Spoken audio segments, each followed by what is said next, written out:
Nikki, luckily there was only minor damage here in Hilton tonight, but it could have been much worse. The storms hit as the annual Hilton Carnival was in full swing. The apparent tornado steered clear of the carnival grounds. Instead, it appears to have touched down just a few blocks away on Hillside Drive in the village. I just ran. I kept seeing it out of the corner of my eye, and I said, just get in the basement. Go, go. And that was it. Pat Pulaski was in her yard with her granddaughter at the time. Her neighbor's property caught the brunt of the winds, sending a tree into the house. Pulaski only had one small tree partially taken down, and no one was hurt. Scared. It was frightening. It sounded like a train, like roar, and then nothing for a second. And that was it. Once the storm passed, Chris Case had a sense of humor, setting his boat up for some flooded front yard fishing at home. I hope they don't raise my taxes for waterfront property now. All joking aside, the Hilton Fire Department closed the carnival grounds and got people inside the nearby clubhouse when the storms came through. We got some warning from some of our people at the fire station, and our pagers went off, and so we talked to the ride vendor and told him that there's a lightning storm coming, please empty the rides out, and he was pretty accommodating. He got most of the big rides emptied out. So to recap things here in Hilton, no injuries, no major damage, just big crowds that were turned away as the Hilton Carnival was shut down early. Reporting from Hilton, Brett Stagnetti, News 10 NBC. All of a sudden I heard this sound. It was kind of like the mixture of a freight train and a meat grinder. You could hear this. Peggy Pajak says the noise was deafening, and it didn't take her long to realize it wasn't a train. So I ran into the other room, and I looked out, and all I saw was this big, huge funnel cloud with all this debris just flying in the air. I never got down so fast down the stairs of my house in my life. The Weather Service confirms a tornado with winds of 100 miles per hour touched down before 5 o'clock in Corfu. This is home video.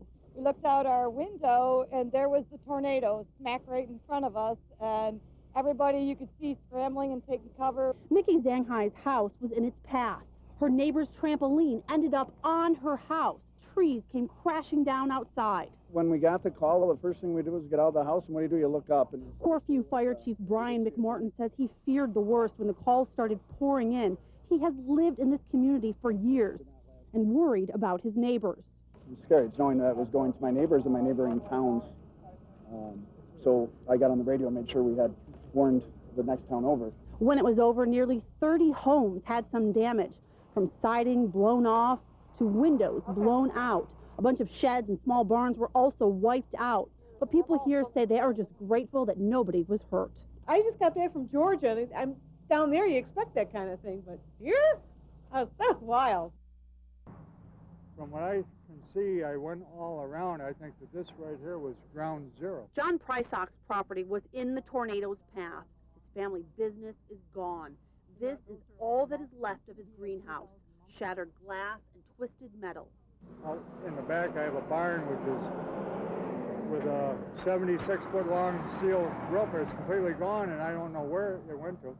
The chimney on his house crumbled to the ground. Bricks fell like toy blocks. Prysock and his neighbors, Jerry and Carol Ackward, were home when the twister hit.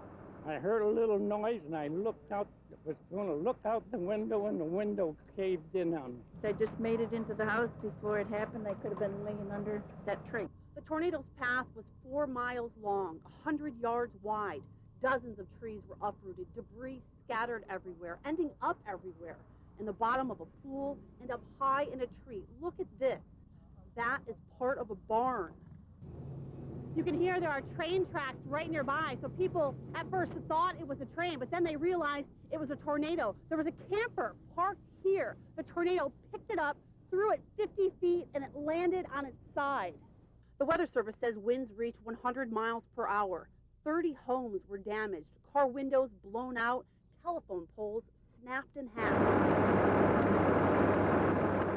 Crews worked all night trying to restore power, and neighbors pitched in to help each other. There's a couple holes in the roof where debris flew through. But it's going to take a long time to clean up the mess and come to grips with what happened in this small village. You really can't think much. I mean, it's, you know,